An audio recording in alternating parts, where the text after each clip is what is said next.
Good afternoon, everyone. My name is Bob Listenby. I'm one of D.A. Krasner's two first assistants. I want to thank you for joining us here today. I'm here today with Assistant District Attorney Jeff Palmer, who is the Assistant Supervisor of the Gun Violence Task Force to my left, to ADA Robert Goggins, who is an Assistant District Attorney in the Gun Violence Task Force as well. Before we begin, I would just like to, on behalf of D.A. Krasner and the members of the District Attorney's Office, I would like to express our sincerest condolences to the family of the police officer Richard Mendez. We would also like to wish police officer Raul Ortiz a speedy recovery. We are here today to focus on the topic of the looting cases that occurred after the preliminary hearing for Officer Mark Dial. I would like to say that there are a couple of things that I would like to stress. When D.A. Krasner appeared before you approximately 2 weeks ago to talk about these cases, he emphasized that the District Attorney's Office would focus on individualized justice for each one of the cases. He also stressed that we would undertake a very close examination of all the facts of the cases with the Philadelphia Police Department.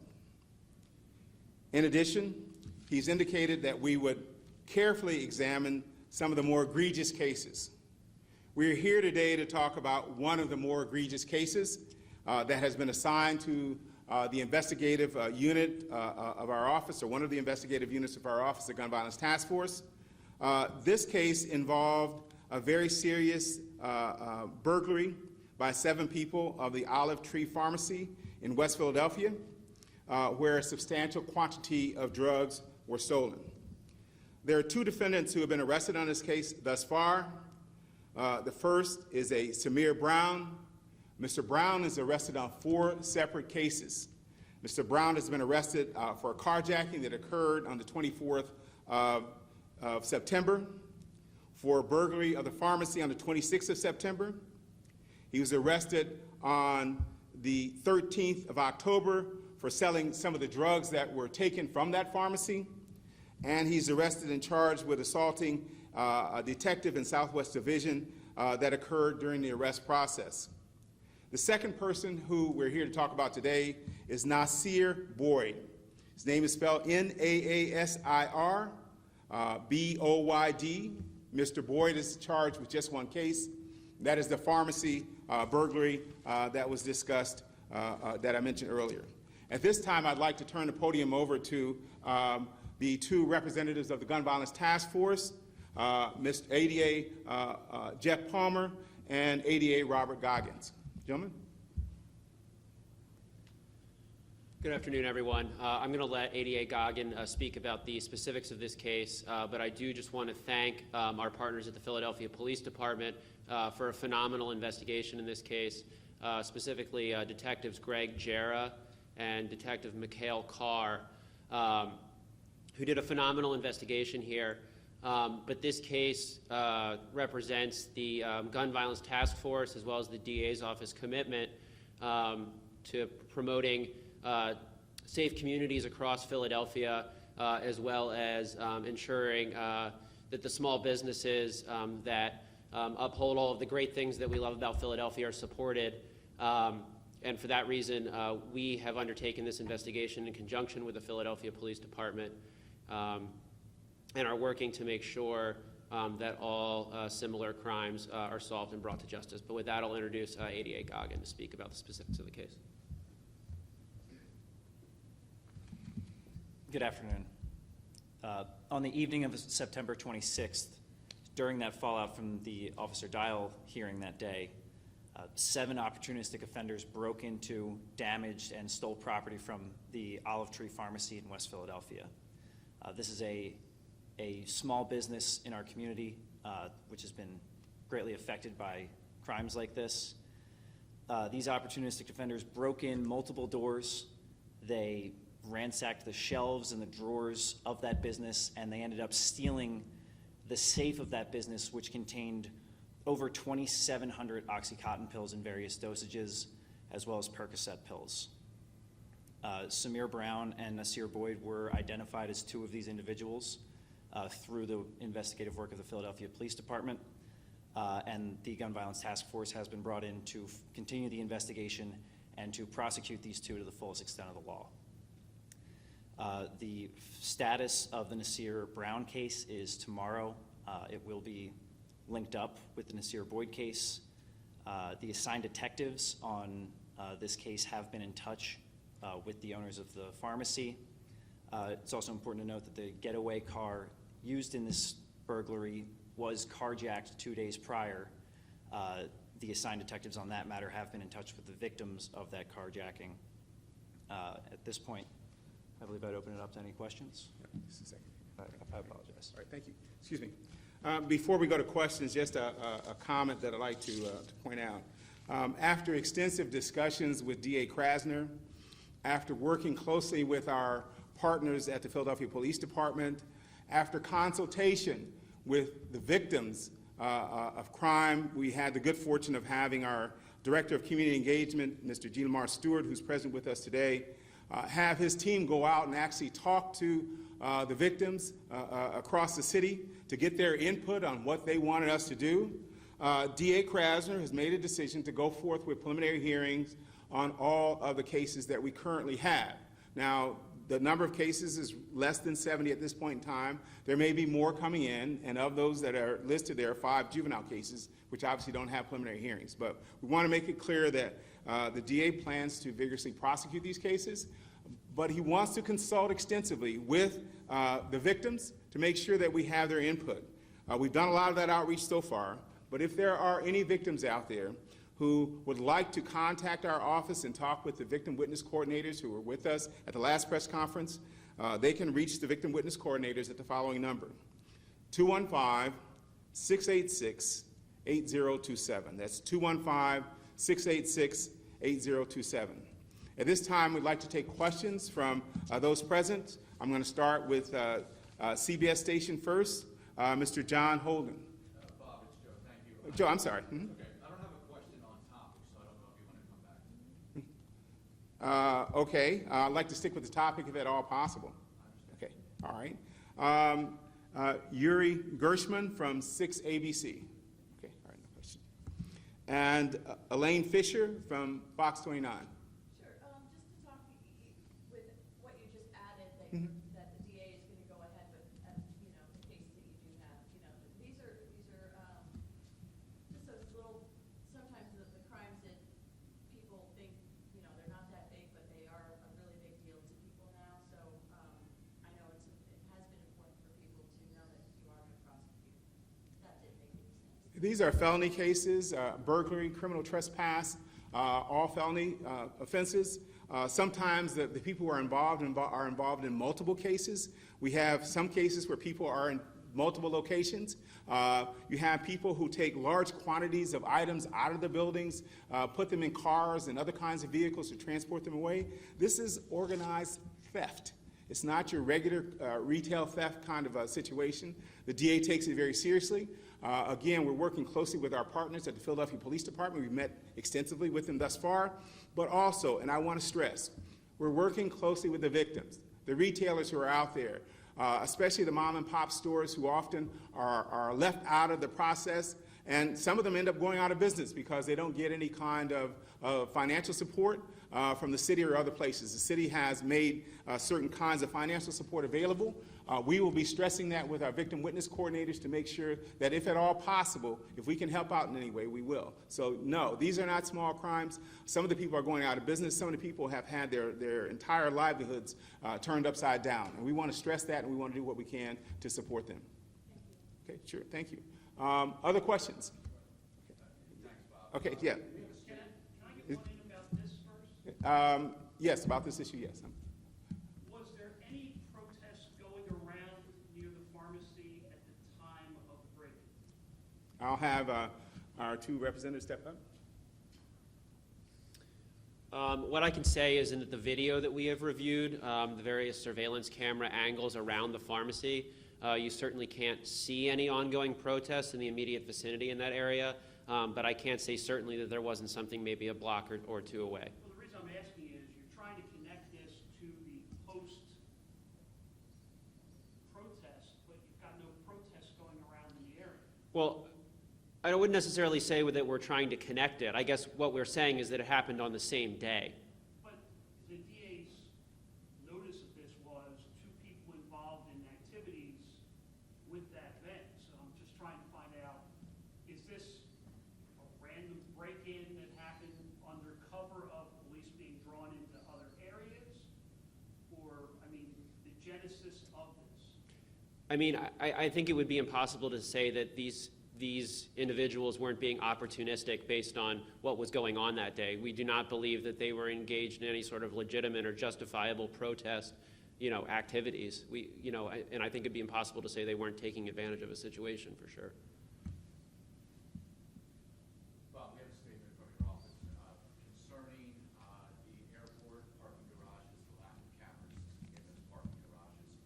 Your office telling us in a statement that sure you would have loved some evidence from a surveillance camera of what happened to the two Philadelphia police officers. I'm wondering if you can represent for us why it's important, and are you concerned as a prosecuting authority in the city of Philadelphia that those cameras don't exist there in an area where thousands of people are coming and going, you could argue weekly?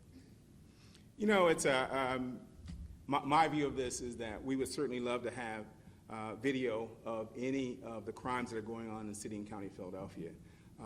We strongly encourage those people who have responsibility for the airport to look at the situation and do what they can to try and avoid a situation in the future where cars are being stolen and there are no videos. But we don't have the authority to tell them what to do. Do you think it's acceptable, though, in this day and age?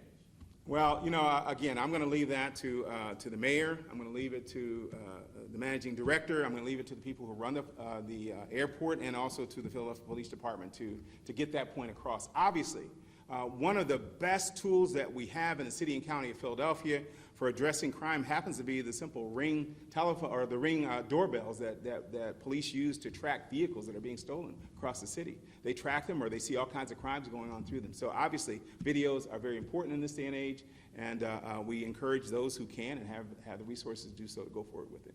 So can you elaborate on what the statement said about a lack of cameras? There were no cameras in the area? Is that I don't have that statement in front of me, and I don't know what the airport is saying about its cameras. You're working on the case and you don't have any video of the incident? We do not have video of the incident thus far, according to what we've been told by PPD and what we've been told by Joanne Pescator, who's the head of our homicide unit, who literally, and I want to stress this, who worked the entire weekend on this case, working closely with law enforcement agencies from throughout the Delaware Valley. So they did an extraordinary job, and they did the best they could do with all kinds of support from a whole host of investigative tools. That all has not come to the public attention just yet. When Joanne is present here and others are present to talk about that case, I'm sure they will go into greater detail, and I think you'll be very pleased with the work of the law enforcement agencies and the investigative authorities. Okay, at this point, I'll go to KYW, Ms. Antoinette Lee. Yeah, I guess I'd just like more clarification. You said that there were multiple people involved in this break-in, and you're highlighting two names. Are you That's correct. or other individuals, or are they being charged? Why are you highlighting only two out of a group of people? Mr. Palmer? Yes, at this time, only 2 arrests have been made in conjunction with the burglary. The investigation remains ongoing. And of course, we, would urge anybody that knows anything about any of these cases, anything that was happening that day, to report that to the Philadelphia Police Department's tip line.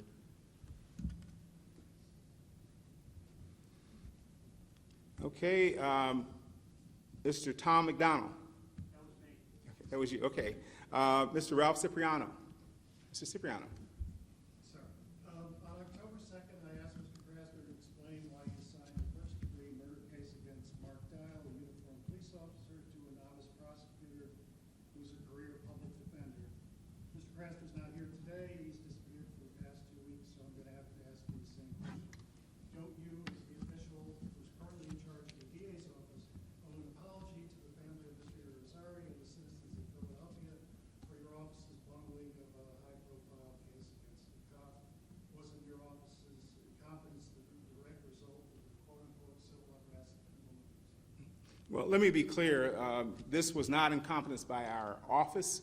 We had a preliminary hearing. the court did not find in our favor for the preliminary hearing. By 1 o'clock on the same day, we refiled the case, and there's going to be another preliminary hearing. I think the appropriate thing to do is come to the next preliminary hearing and see if you get the same result. I don't know what the DA's answer was regarding this matter, but we have competent attorneys, and we're doing the very best that we can. For preliminary hearings, the standard is fairly low, and we're hoping that at the next preliminary hearing, this case will go forward. Got a follow-up question for you. Does your office plan to change the current team of prosecutors when you refile the criminal charges against Officer Dial?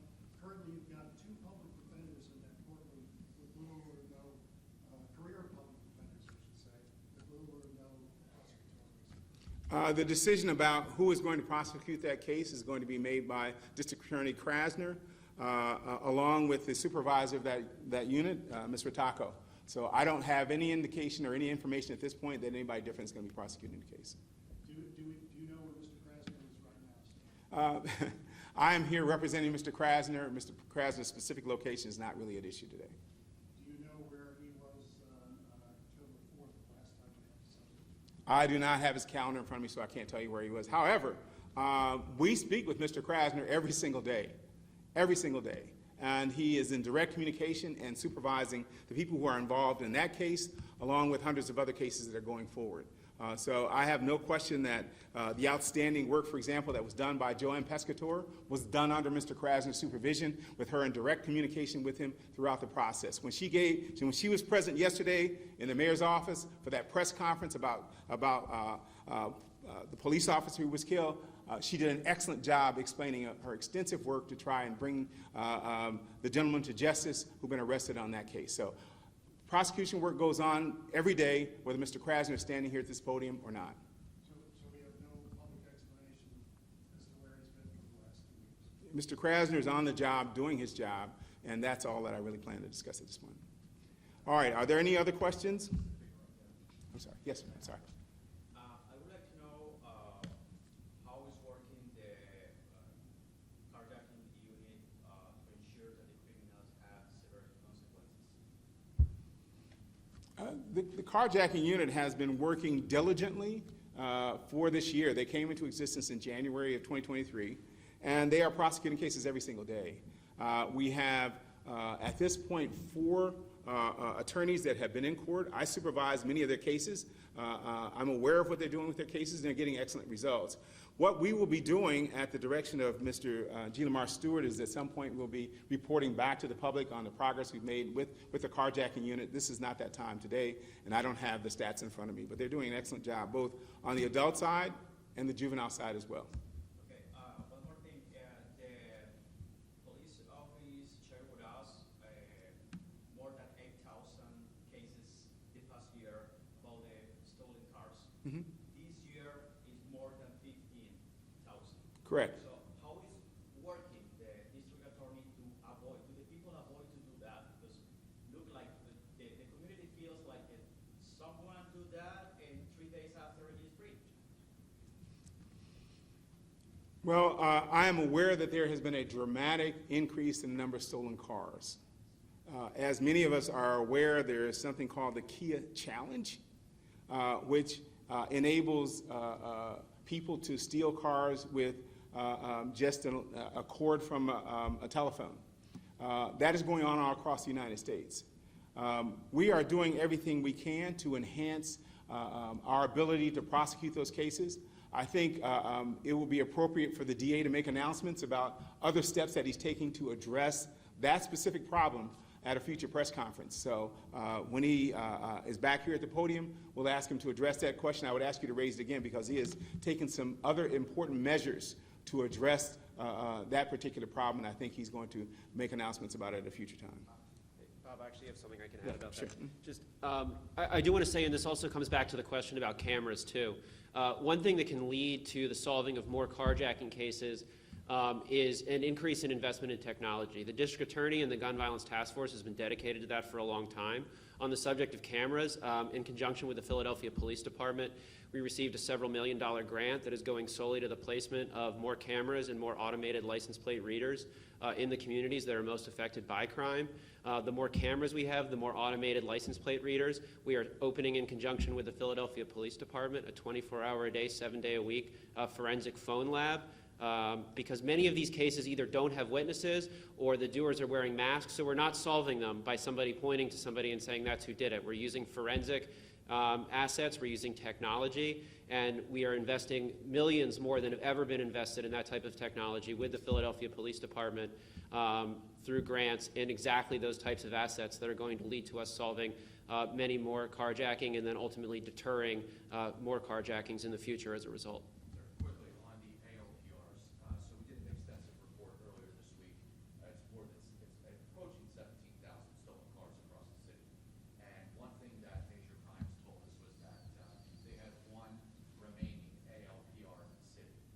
In the time that we were news gathering and our report aired, that ALPR is now apparently dead. It stopped working.